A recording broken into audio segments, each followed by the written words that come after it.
단순 회귀 분석. 자, 단순과 다중 회귀 분석 그리고 로지스틱 회귀 분석에 대해서 저희는 여기 이제 빅데이터 분석 기사에서는 중요하게 다루기 때문에 그 내용들을 기준으로 학습을 할 텐데요. 단순 회귀 분석은 어떻게 되나요? 하나의 독립 변수가 종속 변수에 미치는 영향을 추정하는 회귀 분석 기법입니다. 독립 종속 변수가 각각 한 개이다라는 거 기억을 해주시고요. 독립 변수와 종속 변수가 연속 변수라고 했었었고요. 던연성이 있어야 된다는 거, 정규성 검증 통과해야 되죠. 만족해야 됩니다. 샤피로 위크라든지 콜모고로프, 스미르노프 케이스 검증을 얘기하는 거고요. 자, 등분산성 만족하는지도 확인해야 된다는 거 우리 앞에서 공부를 했었어요. 자, 그래서 단순 회귀식은 자, 이렇게 생겼어요. 자, 회귀 개수가 독립 변수가 한 개이기 때문에 하나. 자, 이거는 y에 대한 절편을 이야기를 하고요.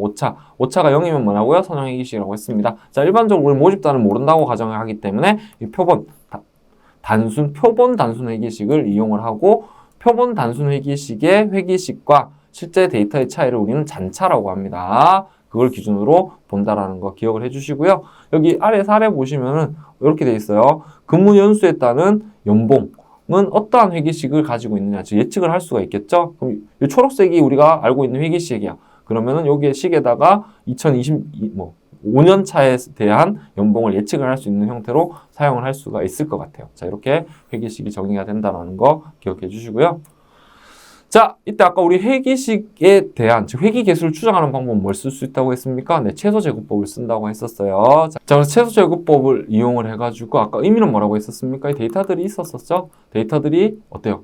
여기 거리를 측정을 해가지고 이 거리 값이 최소가 되게 하는 회귀식이 좋은 회귀식이야 라고 했었었는데 그때 이 최소 제곱법을 이용을 해요. 자, 그럼 어떻게 된다? Sum of Square Error, 즉 회귀식을 설명하는 변동이 어때요? 가장 작은 값을 찾아가게 만들어줍니다라는 걸 이렇게 거창하게 설명을 하고 있어요. 그래서 결론적으로는 이건 거예요. 여기 뭡니까? 여기 세로가 회귀식에서 각 데이터의 거리의 합을 이야기하는 거예요. 그럼 합이 가장 작은 값, 여기가 어떻게 되는 건가요? 즉 SSE 값이, 즉 회귀식으로 설명되지 않는 변동값이 어떻게 됩니까? 가장 최소가 되는 지점이다. 자, 이렇게 해서 회귀 개수를 선택을 하는 방법을 최소 제곱법이고 일반적으로 활용을 하게 됩니다. 자, 그러면은 이제 저희가 단순 회귀 분석에서 회귀 개수 유의성 검증, 즉 독립 변수가 각각의 독립 변수가 어디에 종속 변수에 영향을 주는 그것을 검증을 하게 되는데 그때는 뭘 이용을 한다고 했어요? 네, T 검증을 이용을 한다고 했어요. 검정이죠, 검정. 자, 그래서 회귀 개수가 0이다가 기무가설, 회귀 개수가 0이 아니다가 대립가설이에요. 자, 그 얘기는 뭐냐면은 이 얘기는 T 검증을 이용한다고 했기 때문에 자, 이런 모양이 있어요. 자, 그럼 마찬가지 여기에 어떻게 됩니까? 여기 기각값이 있어요. 그러면은 여기 기무가설 여기에 해당을 하면 회귀 개수가 0이야. 그 얘기는 뭐냐면 T 통계량이 크면 클수록 뭡니까? 회귀 개수는 설명력이 있다라고 표현을 할 수가 있다는 이야기인 겁니다. 자, 그래서 여기에 이런 통계량들도 얘기를 하고 있는데, 자, 이건 시험에 직접적으로 나오지는 않을 거기 때문에, 자, 이런 식으로 있다라는 거고, 요 그림을 위주로 해서 이해를 해주시면 되고요. 실제 교재에 보시면 제가 사례까지 아주 디테일하게 설명을 해놨으니까요. 그 사례 한번 쫙 따라가 보시면은 이해도를 높이실 수가 있겠습니다. 자, 그러면 단순 회귀 분석의 전체 지금 모델 자체에 대한 설명력은 뭘로 검증을 하냐라는 걸 이제 얘기를 하는 건데요. 첫 번째 모델 적합성 검증은 아까 분산 분석을 이용한다고 했어요. 분산 분석은 저희가 아직 안 배웠는데 지금 F 검증, F 분포를 이용을 합니다. 기억하시죠? 자, 그리고 의미는 독립 변수 X가 종속 변수와의 통계적으로 유의한 영향을 주는가를 검증을 하게 되는 거고요. 모델 설명력은 종속 변수의 분산 중에서 독립 변수로 설명되는 비율, 독립 변수가 종속 변수를 얼마나 잘 설명하고 있는지를 결정 계수라는 걸 이용을 해서 분석을 하고요. 데이터의 모델 적합성 검증도 하게 되는데요. 자, 이때는 분산 분석과 결정 계수를 통해 유의한 결과가 나왔었을 때 관측 값에 의한 회귀 모델이 적절했는지를 여기 아까 우리 회귀 분석의 기본 가정 사항을 이용을 해서 분석을 하게 됩니다. 자, 단순 회귀 분석의 적합성 검증은 분산 분석, 즉 F 검증을 이용한다라고 말씀드렸고요. 독립 변수 S가 종속 변수와의 통계적으로 유의한 영향을 주는가를 확인을 합니다. 자, 기무가설은 회귀 개수가 0, 즉 독립 변수 X와 종속 변수는 서로 관련이 없다. 독립 변수 X와 종속 변수와는 서로 관련이 없다. 자, 그리고 대립가설은 회귀 개수가 0이다. 독립 변수와 종속 변수 서로 관련이 있다. 자, 요거를 입증을 해야 되겠죠. 자, 그래서 뭐 옆에 있는 이제 회계식 전체적인 변동에 대해서 SSE, SSR, SST로 설명을 하게 되는데 그 내용을 한번 볼게요. 자, 다음 페이지 보시면은 자, 요 내용입니다. 자, 그래서 총 제곱합이라고 하는 SST가 어떻습니까? 종속 변수 값의 총 변동을 얘기하는 거고요.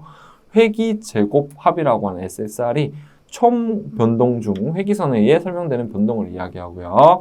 오차 제곱합은 총 변동 중 회기선에 의해 설명되지 않은 변동을 이야기해요. 우리 아까 SSE 내용을 확인했었었죠. 자, 그래서 이 내용들을 가지고 우리는 뭘 만드냐면은 요런 분산 분석표를 만들어요. 만들어가지고 이 각각 SSR, SSE, SST 그리고 자유도를 기입을 해가지고 MSE라는 민스퀘어 에러와 민스퀘어 레그레이션이라는 MSR 값을 구하게 됩니다. 자, 그래서 최종적인 F 값은 이 두 개에 대한 비율로 산정을 해요. 그럼 이 비율이 어떻게 F 분포상에 어떻게 됩니까? 저 여기 대립가설의 즉 값이 커야만 어떻게 세웠었어요? 앞에 보시면은 회기계수가 0이 아니다라고 했죠. 관계가 있다라고 하는 거죠. 그럼 이제 우리가 그리는 검증한 F값이 이 위치에 존재를 해야지만 이 회계식은 설명력이 있다라고 표현할 수가 있게 되는 겁니다. 자, 그렇게 구하게 되는 거고요. 앞에 SST와 SSR은 그림까지는 제가 설명 안 드렸는데 그 내용까지 한번 확인해 보셔가지고 자, 이 MS2분의 MSR을 구한 F값을 이용을 해서